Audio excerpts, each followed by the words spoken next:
Welcome to current शिक्षा। I hope आप सभी लोग बहुत अच्छे होंगे और आपकी तैयारी भी बहुत अच्छी चल रही होगी। आज इस वीडियो में हम भारत एवं उसके पड़ोसी देशों के बारे में देखने वाले हैं और समझेंगे कि भारत की जो अंतर्राष्ट्रीय सीमा है वो किन देशों से लगती है और कौन कौन से राज्य जो हैं उनसे लगते हैं। अगर आप लोग इसका PDF चाहते हैं तो हमारे टेलीग्राम को ज्वाइन कर लें, जिसका लिंक डिस्क्रिप्शन में दिया गया है। अगर आप लोग पहली बार चैनल पर आ रहे हैं तो चैनल को जरूर सब्सक्राइब कर लें। पिछली क्लास में हमने भारत का सामान्य परिचय देखा था। इस क्लास में हम अंतर्राष्ट्रीय सीमा जो कि भारत से लगती है उसको देखने वाले हैं। तो आइए शुरुआत करते हैं। यहाँ पर जो है भारत की जो अंतर्राष्ट्रीय सीमा है वो यहाँ पर एक ट्रिक है, उन देशों के साथ लगती है। अंतर्राष्ट्रीय सीमा का घटता हुआ क्रम यहाँ पर लगा हुआ है। बचपन में भी आप लोगों ने ज़रूर इसको सुना होगा।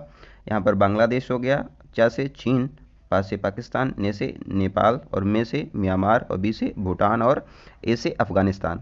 तो यहाँ पर जो 7 देश हैं इनके साथ भारत की अंतर्राष्ट्रीय सीमा जो है वो लग रही है। अब हम एक एक करके हर जो देश है उसके साथ देखेंगे कौन कौन से राज्य लगते हैं। तो यहाँ पर जो घटता हुआ क्रम है मतलब कि सबसे ज़्यादा सीमा जो है बांग्लादेश से लगती है और सबसे कम जो सीमा है भारत की वो अफ़गानिस्तान के साथ में लगती है। नेक्स्ट देखते हैं। अब बांग्लादेश के बारे में देखते हैं। तो बांग्लादेश से भारत की सीमा 4096 किलोमीटर की लगती है और ये सबसे ज़्यादा जो सीमा है बांग्लादेश के साथ लगती है। और बांग्लादेश से भारत के 5 राज्य जो हैं वो लगते हैं। पहला राज्य हो जाएगा पश्चिम बंगाल, मेघालय, असम, त्रिपुरा और मिज़ोरम, यहाँ पर बांग्लादेश से लगते हैं। सर्वाधिक सीमा जो है बांग्लादेश से पश्चिम बंगाल की लगती है और असम जो है 2 बार सीमा बनाता है बांग्लादेश से, क्योंकि बीच में त्रिपुरा आ जाता है। त्रिपुरा जो है 3 ओर से घिरा हुआ है बांग्लादेश से, तो ये भी पॉइंट आप ध्यान रखें। नेक्स्ट है शून्य रेखा जो है ये भी त्रिपुरा और बांग्लादेश के बीच में स्थित है। और बांग्लादेश के बीच में एक विवाद था, उसके लिए 3 बीघा कॉरिडोर जो बीघा गलियारा है इसके लिए 100वां संविधान संशोधन अधिनियम लाया गया था और हमारे भारतीय संविधान में संशोधन करके जो ये विवाद था इसको सुलझाया गया था। बांग्लादेश की बात करें तो बांग्लादेश की स्थापना जो है 1971 में बांग्लादेश की गई थी। पाकिस्तान से युद्ध हुआ था, उसके बाद जो बांग्लादेश है ये नया राष्ट्र निकल कर आया था। और यहाँ पर आज़ादी जब बांग्लादेश में यहाँ पर जो अभियान चल रहा था उसको लीड कर रहे थे शेख मुजीबुर रहमान। और उस समय जब मुक्ति वाहिनी ने यहाँ पर पाकिस्तान पे आक्रमण कर दिया था तो उसके बाद भारत से मदद मांगी गई, तो भारत ने भी एक ऑपरेशन चलाया था, उसको नाम दिया था ऑपरेशन विजय। और ये चलाया गया था 16 दिसंबर 1971 को। ऑपरेशन विजय के तहत जो बांग्लादेश है इसका गठन किया गया था। आगे देखते हैं। और यहाँ पर जो पाकिस्तान है इसने अपनी लगभग 90,000 से ज़्यादा सैनिकों के साथ आत्मसमर्पण किया था और बांग्लादेश नया एक राष्ट्र बनकर बाहर निकला था। नेक्स्ट देखते हैं चीन। चीन जो है दूसरे नंबर पर आता है, इसके साथ भारत की अंतर्राष्ट्रीय सीमा लगती है। दूसरी सबसे ज़्यादा सीमा जो है चीन के साथ लगती है। कितनी लगती है? 3,488 किलोमीटर लगती है। चीन के साथ में भारत के 4 राज्य और एक यूनियन टेरिटरी यानी कि केंद्र शासित प्रदेश लगता है।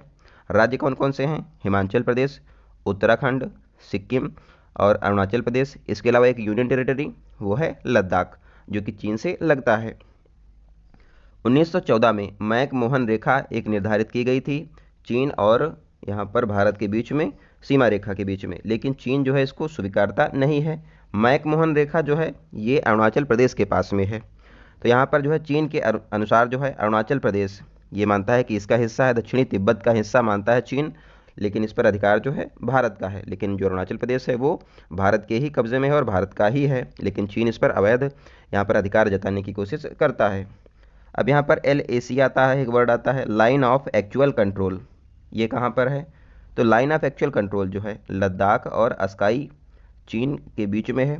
यहाँ पर मध्य में इसके बीच में आता है, क्योंकि जब चीन और भारत का युद्ध हुआ था उसमें कुछ हिस्सा जो है चीन के पास चला गया था और वहीं से जो है लाइन ऑफ एक्चुअल कंट्रोल, जिसके पास जितना कंट्रोल है उसी लाइन को जो है लाइन ऑफ एक्चुअल कंट्रोल कहा जाता है।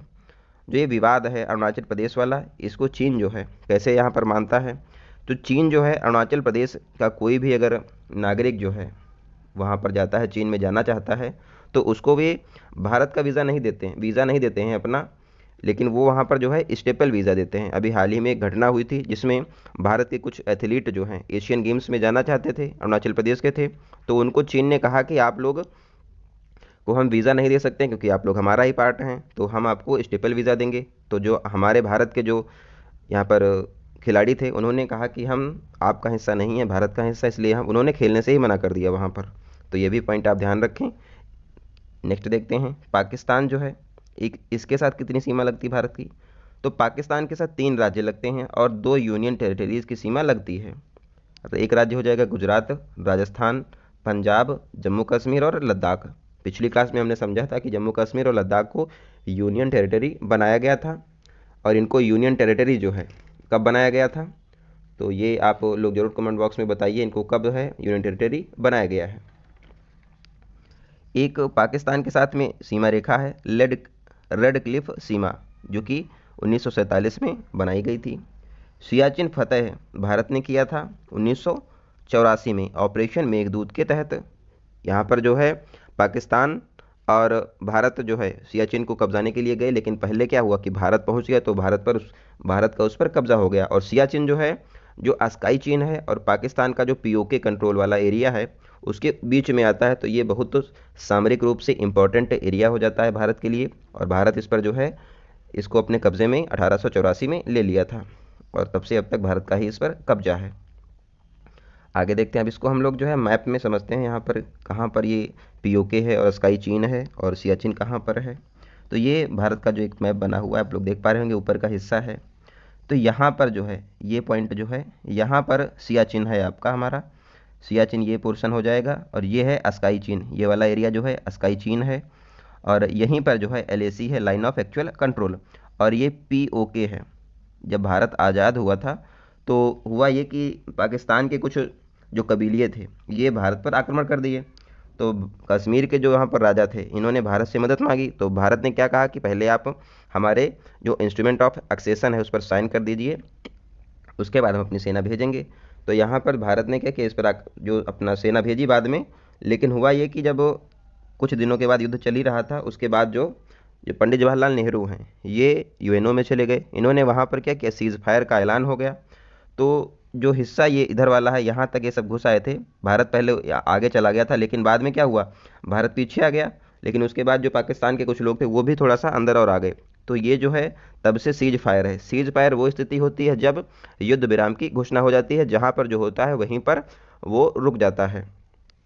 तो जो ये हिस्सा है जो भारत का हिस्सा है, यहाँ पर जो हिस्सा है भारत का है, ये पाकिस्तान ने जो है अनधिकार से यहाँ पर इसको कब्जाया हुआ है। इसको कहते हैं पाक अधिकृत कश्मीर। इसमें आता है गिलगिट और बाल्टिस्तान का एरिया आता है। यहाँ पर जो है गिलगिट और बाल्टिस्तान जो है ये एरिया यहाँ पर है, ये वाला एरिया।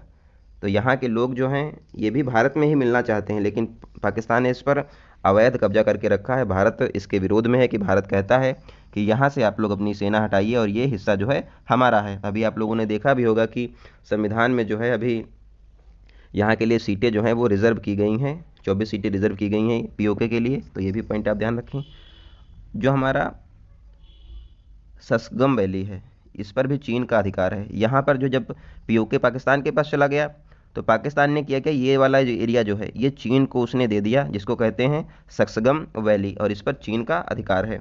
ये हमारा लद्दाख वाला एरिया है और ये जम्मू कश्मीर है, ये दोनों UT हैं। और इनको UT जो है बनाया गया था कब, इनको UT जो है 31 अक्टूबर 2019 को बनाया गया था। और ये हमारा हो जाएगा LOC यहाँ पर है, इसको कहते हैं लाइन ऑफ कंट्रोल। नेक्स्ट देखते हैं, नेपाल से किन देश राज्यों की सीमा लगती है। तो पहला राज्य यहाँ पर नेपाल से 5 राज्य लगते हैं, उत्तराखंड, उत्तर प्रदेश, बिहार, पश्चिम बंगाल और सिक्किम यहाँ पर नेपाल से सीमा बनाते हैं। नेपाल के साथ में कौन सा विवाद है, तो नेपाल के साथ में हाल ही में जो है काला पानी विवाद हुआ था। काला पानी जो एरिया है ये उत्तराखंड में आता है। नेपाल कहता है कि ये हमारा क्षेत्र है, लेकिन वास्तविकता में ये भारत का ही क्षेत्र है। नेपाल जो है चीन और भारत के बीच में एक बफर स्टेट के रूप में कार्य करता है, क्योंकि ऊपर चीन है, नीचे भारत है और यहाँ पर क्या है, नेपाल है। तो नेपाल क्या है कि बफर स्टेट के रूप में कार्य करता है।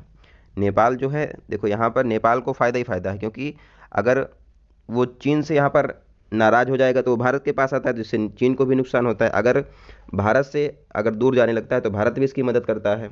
तो यहाँ पर क्या है, ये फ़ायदा उठाता है, तो ये बफर स्टेट के रूप में कार्य करता है। म्यांमार जो है इसके साथ में 4 स्टेट लगते हैं। कौन से लगते हैं, इनका क्रम पूछता है एग्जाम में, नॉर्थ से साउथ के बीच में ये क्रम लगा हुआ है। अरुणाचल प्रदेश, नागालैंड, मणिपुर और मिजोरम जो है इनका क्रम भी है, और ये राज्य जो हैं म्यांमार से सीमा बनाते हैं। और इन राज्यों में अगर किसी को भी जाना है तो ILP यानी कि इनर लाइन परमिट जो है इसको लेना पड़ेगा, क्योंकि यहाँ पर आदिवासी लोग रहते हैं और इनके संरक्षण के लिए कि यहाँ पर कोई अंधाधुंध ना जा सके, इसलिए लाइन ऑफ परमिट जो है इनर लाइन परमिट बनाया गया है। मतलब कि इन राज्यों में अगर किसी को जाना है तो पहले एक परमिट लेना पड़ता है, उसके बाद यहाँ पर जा सकते हैं। देखो पूर्व में वर्मा जो है इसका नाम अब जो है म्यांमार है, पहले म्यांमार का नाम वर्मा था, तो आप भी ये भी ध्यान रखें। नेक्स्ट है भूटान के साथ में किसकी सीमा लगती है, तो भूटान के साथ 4 राज्य जो हैं भारत की सीमा बनाते हैं, सिक्किम, पश्चिम बंगाल, असम और अरुणाचल प्रदेश के साथ भूटान की सीमा लगती है। भूटान के साथ में कौन सा यहाँ पर विवाद है, तो डोकलाम विवाद आप लोगों ने जरूर सुना होगा कि पहले कुछ दिनों पहले हुआ था, और इसमें जो भूटान का जो विदेश जो है सेना जो है ये भारत ही देखता है। तो यहाँ पर जब चीन ने यहाँ पर जो डोकलाम एरिया के पास में अपने सैन्य जो है सेना बढ़ाई, तो नेपाल ने भारत से कहा कि ऐसा हो रहा है, तो भारत ने भी अपनी सेना लगा दिया, तो ये ट्राई जंक्शन बन जाता है। और यहाँ पर भारत, भूटान और चीन तीनों जो देश हैं ये इनका ट्राई जंक्शन बनता है, और इनके एरिया वहाँ पर आता है, डोकलाम जो है ये एरिया। और भारत यहाँ पर डटा रहा, और भारत ने चीन को अब उसकी औकात दिखा दी, और चीन को ही पीछे वहाँ पर जाना पड़ा था बाद में। चीन की सेना को भारत ने पीछे हटा दिया था बाद में। नेक्स्ट देखते हैं अफ़गानिस्तान।